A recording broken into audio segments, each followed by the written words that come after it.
সেটা কোন মাস ছিল? এর জবাব তো মনে হয় কোরআনে নাই। এত আস্তে কইলেন কেন? নাই মনে হয় নাকি? শাহরু রমাদান আল্লাযী উনজিলা ফীহিল কুরআন, এটা এমন এক মহাপবিত্র কালাম, মহাপবিত্র কিতাব, যে কিতাবটা আল্লাহ তাআলা নাযিল করেছেন মহা পবিত্র রমজান মাসে। সুবহানাল্লাহ পড়বেন না? সুবহানাল্লাহ। আচ্ছা, তুমি রমজান মাসে এসেছো। আচ্ছা, তুমি যখন পৃথিবীতে এসেছিলে এটা কি ডে ছিল না নাইট ছিল? দিন ছিল নাকি রাত ছিল? কোরআন তারও জবাব দিচ্ছে, ইন্না আনজালনাহু ফি লাইলাতিল কদরি ওয়া মা আদরাকা মা লাইলাতুল কদর। আল্লাহু আকবার, আল্লাহু আকবার। I have sent this Quran on a very blessed night. আমি আল্লাহ তাআলা এই কোরআনটাকে নাযিল করেছি এক মহা পবিত্র রজনীতে, যে রাতটার নাম হচ্ছে লাইলাতুল কদর। সুবহানাল্লাহ, জোরে পড়তে পারলেন না? এমন এক রাতে নাযিল করেছি, লাইলাতুল কদরি খায়রুম মিন আলফি শাহর। এক রাত জেগে কেউ যদি ইবাদত করে, হাজার মাস ইবাদত করলে যে সওয়াব হতো, আল্লাহ এক রাত ইবাদতের বিনিময়ে তার চাইতে অধিক সওয়াব আপনার আমলনামায় লিখে দেবে। ও আচ্ছা, তার মানে তুমি রাতের বেলায় এসেছো। এবার তুমি আমার একটা জবাব দাও তো কোরআন। আমি যদি কাউরে দাঁড় করাই দেই এই মাহফিলে, আর যদি বলি এই ছেলে তুমি এই মাহফিলে কেন এসেছো, আমাকে জবাব দাও, দেখবেন 90% বেশি জবাব এরকম আসবে যে হুজুর আপনাকে আজীবন ফেসবুকে দেখেছি, আজকে সরাসরি আপনার ওয়াজটা এই মাহফিলে শুনতে এসেছি। আমি কি কথা ভুল বললাম না ঠিক বললাম? আমি যদি কোরআনকে বলি, কোরআন তুমি যে এই পৃথিবীতে এসেছো তোমারও তো একটা উদ্দেশ্য আছে, তোমারও তো একটা মিশন আছে, তোমারও তো একটা ভিশন আছে, তোমারও তো একটা প্ল্যান আছে, তোমারও তো একটা ডেস্টিনেশন আছে। So tell me what is your purpose? Tell me about your mission and vision. তুমি কেন এসেছো আমাকে জবাব দাও। 13 নম্বর পারা সূরাত ইব্রাহিম, কিতাবুন আনজালনাহু ইলাইকা লিতুখরিজান নাস মিনাল যুলুমাতি ইলান নূর।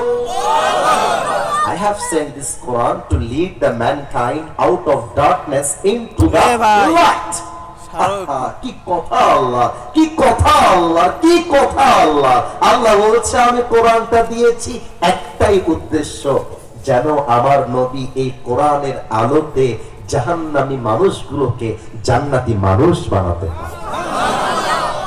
বামে যারা আওয়াজ করছো, আমি যদি একবার ক্ষিপ্ত হয়ে যাই আমি কিন্তু সব ভুলাই দিব ভাইজান আপনাকে, আমি কিন্তু বারবার বলতেছি। আর কেউ যেন আরেকবার বাঁশির আওয়াজ না করার। মহিলারা go back to your own pandal, don't come here again. কেউ আসে যাবে না মহিলাদেরকে, সবাই প্যান্ডেলে যান। আমি যেন বাম দিক থেকে আরেকটা আওয়াজ না পাই। Last warning for all the people in this side, I mean right side, left side, কথা বলবেন না একটাও। তাকবীর দেন, নারে তাকবীর, আল্লাহু আকবার। ভাইজান আমার কথা শুনতেই খারাপ লাগতেছে আপনাদের? না, তাহলে কোরআনটা এসেছে জাহান্নামী মানুষ, পাগল বসে দাও, বসে দাও, জাহান্নামী মানুষগুলোকে জান্নাতি মানুষ বানাবার জন্য আল্লাহর এই কোরআনটা এসেছে। আগের মতো একটু চিৎকার দিয়ে সুবহানাল্লাহ পড়বেন না আপনারা সবাই? সুবহানাল্লাহ। ও আচ্ছা আচ্ছা, তার মানে তুমি জাহান্নামীকে জান্নাতি বানাতে চাও। ওকে, I got your point, তোমার কথা আমি বুঝে গেছি। কিন্তু কোরআন, আমার তো আরো অনেক কিছু তোমার থেকে জানতে হবে, তুমি কি জবাব দিবা? তোমার কাছে কি জবাব আছে? কোরআন বলছে না, আমার কাছে জবাব নাই, নাকি আছে? আছে। কথা বলেন, নাই নাকি আছে? আছে। আচ্ছা, আমি যদি স্টেজ থেকে নেমে গিয়ে কারো কারো পকেট চেক করি, দেখবেন কারো পকেটে আইফোন বের হবে, কারো রিয়েলমি বের হবে, কারো ওপ্পো বের হবে, এক একজনের ফোন এক এক রকম হবে। এখন আমি যদি বলি ভাইজান তুমি আইফোন ইউজ করছো কেন, সে বলবে হুজুর আইফোনটা খুব স্মুথলি ইউজ করা যায়, মানে খুব সহজে কাজ করে। ও আচ্ছা আচ্ছা, এই জন্য আইফোন চালাও। আচ্ছা ভাইজান তুমি তোমার গায়ে এরকম ভাবে একটা সোয়েটার পরে আছো কেন, বলছে হুজুর আজকে তো পাগলের অভাব নাই মাহফিলে। এই কমিটি যিনি আছেন ইনাদেরকে ডান পাশে বা বাম পাশে নিয়ে যান। না, পাগল মাহফিলে আসবে not a big deal, but তাদের জন্য আমাদের তাফসীরের যে ধারাবাহিকতা আছে এটা নষ্ট হতে দেওয়া যাবে না, ঠিক কিনা বলে? ভলান্টিয়ার্স কোথায়? এত ভলান্টিয়ার্স দুর্বল হইলে হয় আমার মাহফিলে? They have to be very active and very energetic all the time. একটু বসাই দিবেন যেখানে যেখানে পাগলরা আছে, সবাই একটু তাকবীর দেন, নারে তাকবীর, আল্লাহু আকবার। আসেন, যে কথাগুলো বলবো এটা কিন্তু অনেকের গায়ে লাগতে পারে।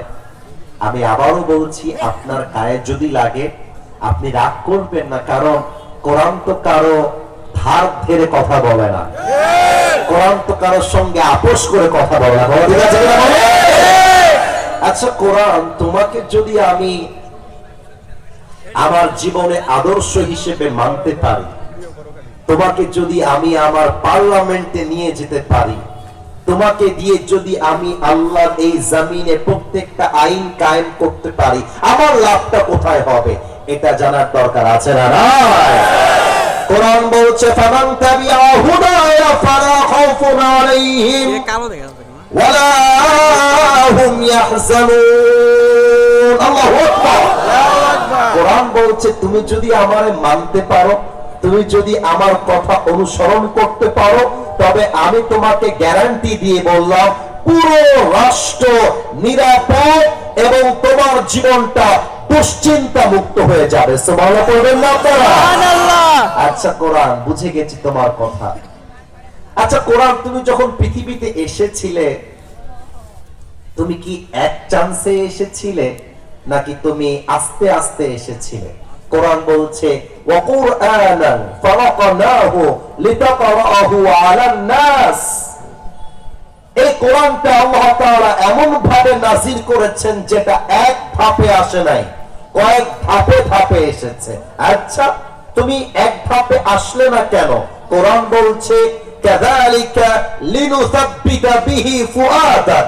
আমি এক চান্সে আসলে তোমার বুঝতে অসুবিধা হতো, আমি ধারাবাহিক ভাবে আস্তে আস্তে এসেছি যেন আমাকে বুঝতে কারো কোনো সমস্যা না হয়। সুবহানাল্লাহ পড়বেন না আপনারা? এবার আমি একটা প্রশ্ন সবাইকে করতে চাই। আমি খুব দুঃখিত যে আপনাদের এই মাহফিলের পরিবেশটা ভালো না, কারণ বামে এখনো কিন্তু আমরা আওয়াজ পাচ্ছি। একবার সামনে তাকান, ডানে তাকান, এই সবগুলো মানুষকে দেখে প্রমাণ হচ্ছে সব কোরআন প্রেমিক মানুষগুলো এখানে বসে আছে, দাঁড়িয়ে আছে। যত সব আওয়াজ আসছে এই বামের এই রোড থেকে। আমি একটা প্রশ্ন করতে চাই সবাইকে, দল মত নির্বিশেষে, আল্লাহ কোরআন দিয়ে দেশ চলুক আমরা সবাই চাই কি চাই না? চাই না। উত্তরটা কেমন যেন ভুলভাল হয়ে গেল। আরেকবার, আল্লাহর কোরআন দিয়ে দেশ চলুক আমরা চাই না কি চাই না? চাই। আল্লাহর কোরআন দিয়ে আইন পাস হোক আমরা সবাই চাই না?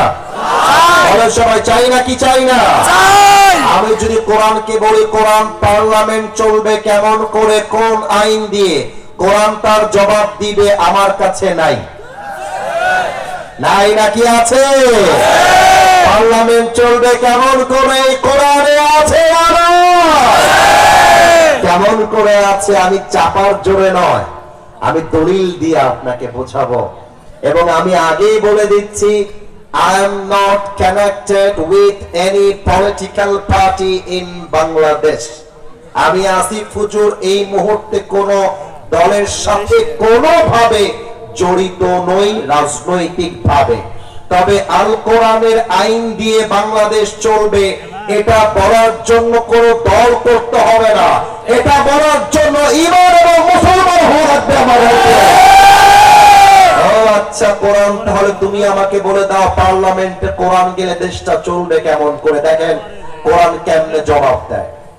কোরআন বলছে ইন্নাল্লাহা ইয়া'মুরুকুম আন তুরাদ্দুল আমানাতি ইলা আহলিহা ওয়া ইযা হাকামতুম বাইনান নাসি আন তাহকুমু বিল আদল। এক নাম্বার বিধান, give people back what they deserve in their lives. Number two, whenever you judge between people, you have to judge with justice. যে যার যোগ্য তাকে তা ফিরিয়ে দাও। এর মানে কি?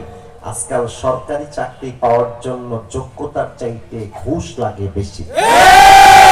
আজকাল সরকারি চাকরি পাওয়ার জন্য যোগ্যতার চাইতে মামা খালু লাগে বেশি। আল্লাহ বলছে এভাবে চলবে না।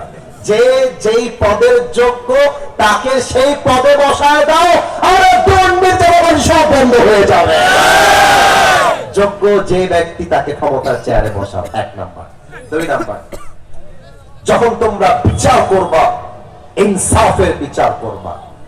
এটা বোঝার জন্য আমাকে একটা ছোট এক্সাম্পল দিতে হবে এই মাহফিল থেকে। আমি একজনকে দাঁড় করাবো। আচ্ছা, তোমরা কেউ কেউ কে টান দিয়ে বসাই দিতে পারতেছো না? আস্তে আস্তে, এই ছেলে, থাম, থাম।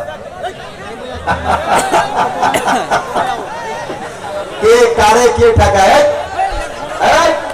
থামো থামো, এই দুইটাই মেন্টালি সিক, দুইজনই পাগল।